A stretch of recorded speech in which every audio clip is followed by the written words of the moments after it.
Ito yung maganda na social. Sobrang below SRP tayo dito. Kaya mag-unahan kayo dito. Ang ganda pa ng kulay nito.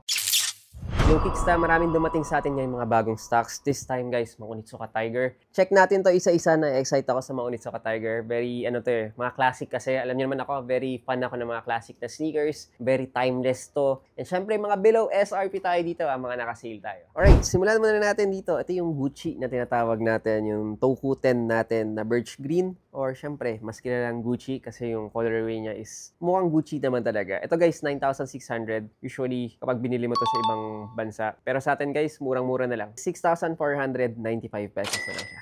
6,495 na lang to guys. Murang-mura na to guys ha. Actually, yung mga SRP ng mga ng mga A6 natin, matataas siya guys. As in, matataas siya. Ako na magsasabi sa inyo. On-fit muna natin guys kung gaano kaganda. Alright, next na tayo. Kapag in-on-fit natin, ganito itsura naman niya. Ganda. Actually, isa to sa mga mabilis ma-sold out din sa atin. Pag Toku 10 talagang ganda. Malambot siya guys, in fairness. Yung nagustuhan ko sa mga Onitsuka natin, ang lambot niya in Ferdalu. And syempre guys, ganda ng itsura nito.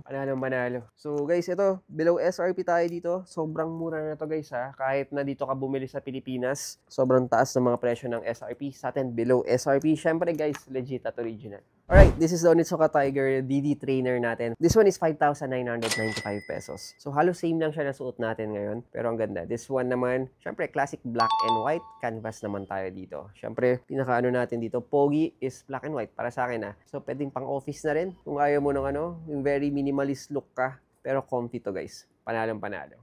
Alright, next up natin guys, meron tayong Mexico 66 na Birch Peacoat. This is 7,495 pesos naman. Very classic tayo sa mga ganito. Ganda, parang midnight navy tayo or navy blue yung pinaka-logo ng ating Tiger. Plus, lang siya, parang parang grayish type ni siya yung white na white. Kaya kahit na madumihan to, okay na okay lang. Hindi masyadong maluluma yung itsura niya. Kasi yung medyo grayish yung ating style natin dito. Pero syempre guys, ganda pa rin. Very classic. Alright, next natin. This is the Onitsuka Tiger Toku 10 natin. This one is the Cream Desert Camp. 8,495 pesos na lang natin itong binibenta guys. Ito guys, ang ganda rin ng parang din siya, yung pinaka-leather ng Toku 10 natin. Ganun siya kaganda. Very very talagang leather type yung niya. Leather yung pinaka-top niya dito. Ito yung pag natapakan ka, punas-punas ka lang. So, Desert Camp ang ating kulay dito. Pero guys, Toku 10, wala kang kaparehas dito. And also guys, kahit ipresyo mo to sa mga labas ng mga Onitsuka Tiger, mababa pa rin to sa mga SRP dito sa Pilipinas. This one guys, this is the Onitsuka Tiger Toku 10 na slip-on na Birch Peacoat or yung mga midnight navy natin.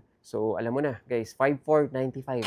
Below SRP 10 tayo dito. Plus, wala ang ganito sa Pilipinas guys ha. Sobrang mura na to guys. Usually, typical mga natin, Onitsuka Tiger natin, nasa 8,000, 9,000, 10,000 ng mga SRP niya. Yes, mahal yung mga Onitsuka Tiger natin, lalo na yung mga classics na mga ganito. Pero sa atin guys, sobrang below SRP tayo dito. Kaya mag-unahan kayo dito. Ang ganda pa ng kulay nito. So yun guys, so that's our 2 cents for today. Available to guys sa lahat sa Kicksta. Dito yan guys, sa 25 Dapitan Street, corner Iriga Street, Quezon City. Ililink ko lang down below lahat ng mga details natin dyan. Siyempre, nagde-deliver tayo Luzon, Visayas at Mindanao. Kaya pwede kayo mag-online order sa amin, message nyo lang kami. Also guys, open tayo from Monday to Sunday from 11 AM to 7 PM. So yun guys, I'll see you on the next one. Cheers!